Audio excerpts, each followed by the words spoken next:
Just because the शहजादा wants to become नवाब, शहजादे को नवाब बनना है। कांग्रेस पार्टी में आज लोकतंत्र शेष नहीं है। कांग्रेस पार्टी जनता जनार्दन, हिंदुस्तान के जनता जनार्दन के आशीर्वाद से शहजादे को नवाब नहीं बना सकती है। इसलिए दूसरे देशों में जाकर शहजादे प्लीड करते हैं कि मुझे नवाब बनना है, तुम मेरी मदद करो।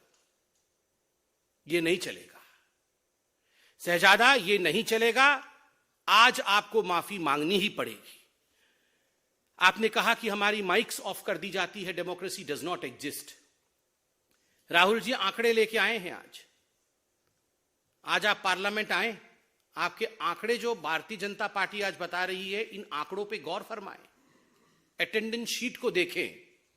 राहुल जी का अटेंडेंस पार्लियामेंट में 52% है, जबकि नेशनल एवरेज 79% है।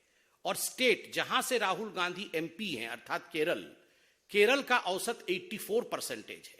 केरल के एमपी जो हैं वो 84% पार्लियामेंट आते हैं। नेशनल एवरेज लगभग 80% है और मात्र 52% टाइम्स राहुल गांधी पार्लियामेंट आते हैं। अधिकांश समय तो विदेश में ही रहते हैं।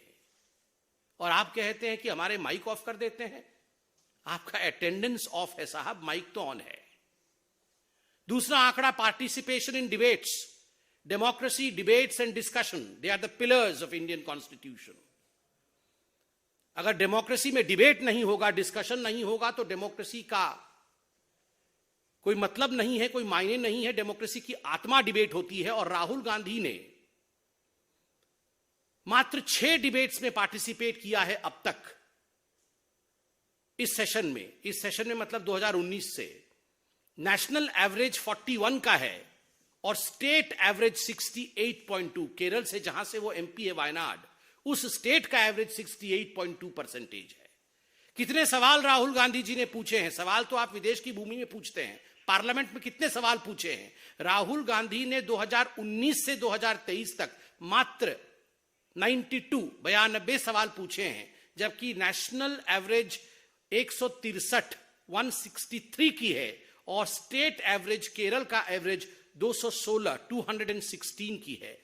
आप सवाल पूछते नहीं है because you don't have questions.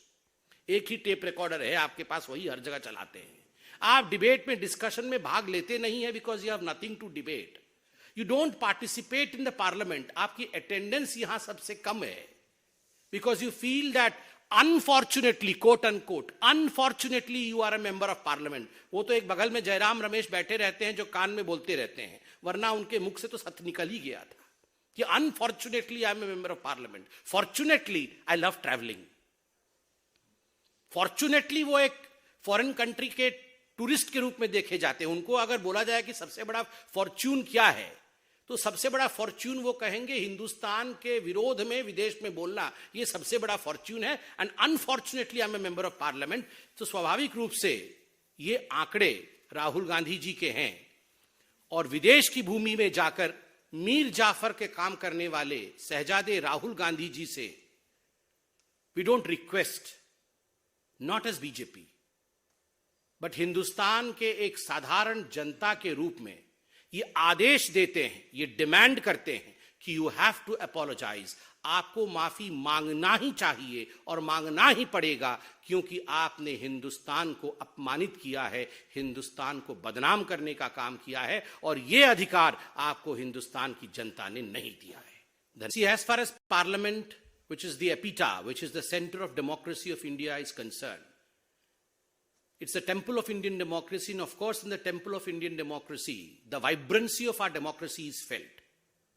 If an honorable member of parliament of the same parliament goes to a foreign destination and condemns the soul of Indian democracy, how do you believe Indian people and Indian parliament should react to it? The way that they are reacting today, by demanding a just apology. This is a just demand. And no member of parliament, however entitled that member of parliament may feel because of the surname, is allowed to demean India's democracy in a foreign land to the extent where they have demanded that there should be foreign intervention in protecting Indian democracy. This is demeaning, and there is nothing other than apology को बोलने से कौन रोकता है? मैंने अभी तो आपके सामने आंकड़े रखा है। वो पार्लियामेंट आएंगे तभी तो बोलेंगे। They follow the principle of no head no headache. हम आएंगे ही नहीं तो हम बोलेंगे कैसे? बोलने के लिए आपको रहना पड़ेगा ना। सरदर्द तभी होता है जब सर होता है।